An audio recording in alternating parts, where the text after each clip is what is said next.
Peter Byrne was a distinguished figure in the cryptozoology world, renowned for his extensive research on Bigfoot, also known as Sasquatch, which would one day lead him to be known as one of the four horsemen of Bigfoot research. Before we get into Peter Byrne's story, I just want to say welcome back to another Late Night Strange, and tonight we are going to get into Peter Byrne's journey and his FBI DNA sample submission. So without further ado, let's get started. Peter Byrne's remarkable career spanned nearly 6 decades, marked by daring expeditions and significant contribution to the quest for an elusive creature known as the Yeti. From braving icy glaciers in search of a Yeti to securing vital fundings for Sasquatch research, Peter Byrne, without a doubt, was a relentless force in the field. His profound commitment is reflected in his numerous books, beginning with The Search for Bigfoot, Monster, Myth, or Man, published in 1975. Peter Byrne was also the longest surviving member of the Four Horsemen of Sasquatch research, a testament to his enduring dedication. Now let's take it all the way to the beginning and where it all started. So Peter Byrne was born on August 22nd, 1925 in Dublin, Ireland. And Peter's fascination with the natural world began in childhood, where his father always told him bedtime stories about the Yeti, which ignited a lifelong interest in cryptids. At the age of 18, Peter joined the British Royal Air Force, which he was serving as Air Rescue Division during World War II. His wartime experience including secret operations and rescue missions. And in 1946, still in the military, Peter embarked on his first quest to finding the Yeti. During this quest, he was actually accompanied by a fellow airman, which he and the airmen traveled to Darjeeling, India, immersing himself in a local lore and exploring the Himalayas in search of the mythical creature. Peter would also spend time talking with locals and asking them about their encounters with the Yeti, gathering clues, stories, and information. After leaving the military in 1947, Peter continued his expedition while working for a British tea company near Darjeeling, India. And while Peter worked for this tea company, he made 2 more expeditions over 5 years, and on one of these last expeditions, he would run into one of his old friends, which changed everything. And this friend of Peter's, whose name was Tenzing would then ask Peter what he was doing here in the Himalayas, and that's when Peter told Tenzing that he was on an expedition to find a Yeti. And that's when Tenzing ironically said he's also met another American whose group was planning their own Yeti expedition in Nepal, and this fella had left a note with Tenzing's wife, and Tenzing asked Peter if he would like to see this note. After Peter reviewed the note, this other American would be no other than Tom Slick of Bigfoot and Yeti Finance, and in this note it also contained Tom's information and contact details. Shortly after that, Peter would then reach out to Tom and propose teaming up to do some winter excursion, as the Yeti was more likely to come into view while foraging up in the mountains in the upcoming months. And the plan was to hopefully trap one, or perhaps shoot one if it came to it.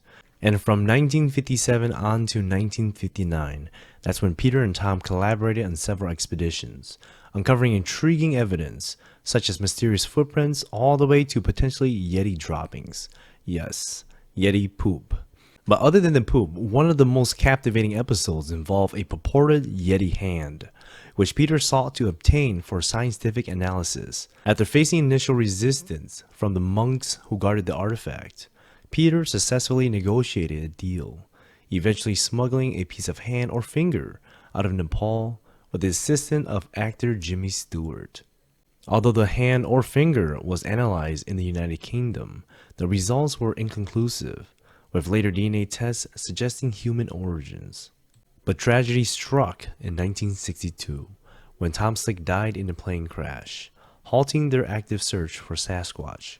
Feeling undeterred, Peter shifted his focus to other endeavors, including founding the International Wildlife Conservation Society and establishing the Sukla Plangta Wildlife Reserve in Nepal. And in 1971, he launched the Bigfoot Information Center and exhibit, where he documents numerous credible sightings. And he will find his way to the United States, looking for Sasquatch in the Pacific Northwest. And all these reports and sightings will actually take him all the way to 1976, when the FBI became involved in the Bigfoot mystery. And it all began when Peter Byrne sent in a small sample of hair and skin to the FBI, which he and his team members collected samples from a reported Bigfoot sighting. Peter's team couldn't identify what kind of animal these samples came from and hoped the FBI could help. And that was when Peter asked the FBI if they have ever analyzed suspected Bigfoot hair before and what their findings have been. And this came out during the time where Bigfoot was not a joke at all. It was actually a very popular subject. For example, the TV show The $6 Million Man actually featured a Bigfoot character, and everybody kind of took this subject pretty seriously because this interest came in after the 1967 release of the famous video by Roger Patterson and Bob Gimlin, which shows a Bigfoot creature in Northern California. Although the original evidence that sparked the Bigfoot craze was actually a trail of large footprints discovered in 1958, which that was revealed to be a hoax later on. But that film, the Patterson-Gimlin film, really lit a fire in Peter, and he wouldn't give up until he heard back from the FBI about the sample that they submitted. At this time, J. Cochran Jr. was the assistant director at the FBI Scientific Division, and he responded to Peter's request. He said to Peter that the FBI only usually examine evidence related to criminal investigation, but would make an exception to Peter's sample. Cochran then analyzed the hair and found that they were actually just from a deer, not Bigfoot. So in early 1977, he sent the samples back to Peter with this conclusion. And when the FBI declassified his Bigfoot file in June 2019, which actually revealed this analysis in their files. When the FBI sent their findings to Peter, Peter had been out of the country, so the letter was sent to his associate who was supposed to pass it on to him. However, when the file was made public in 2019, Peter appeared surprised to learn that the hair were actually from a deer. And this information did not sit well with the Bigfoot community. Many have also speculated over the years saying that the government or the FBI is trying to hide something, or they don't want us to know the truth about Bigfoot, because it was a government scientific experiment that had gone wrong and this Bigfoot creature had escaped their laboratory. And this caused quite a stir not only in the Bigfoot community but in the cryptozoology world. And of course, this will catch the attention of news outlets and publishers. Benjamin Radford, who was the deputy editor of a magazine called Skeptical Inquirer, explained that the FBI's involvement was simply a favor to a Bigfoot researcher. He said that it is not evidence that Bigfoot is real. The FBI didn't send out a team to look for Bigfoot, they just analyzed 15 strands of hair. After all this controversy, Peter's research continued into the 1980s and the 1990s, leading the Bigfoot Research Project in the Pacific Northwest. Utilizing cutting-edge technology such as remote sensors and helicopters, the project yielded notable evidence, including large footprints and mysterious giant nest, though no Sasquatch were ever found. In his later years, Peter continued to investigate Sasquatch and related phenomenon, including the infamous Patterson-Gimlin film. He went out and mapped out the site of the film and where it was recorded. He even analyzed the film with experts and greatly defended its authenticity. For those of you who don't know, he was actually the person who brought the film to Disney Studios and sat with head animators and watched the film together. Multiple times they told Peter that it was actually good and very well made. They even asked him who made the film, and Peter would tell them that it was made out in the middle of the woods by two amateurs. And these animators wouldn't believe him, saying that there was no way this was possible. It was too sophisticated. But the animators would think to themselves, well, obviously this creature doesn't exist anyways. So whoever made this did a very good job.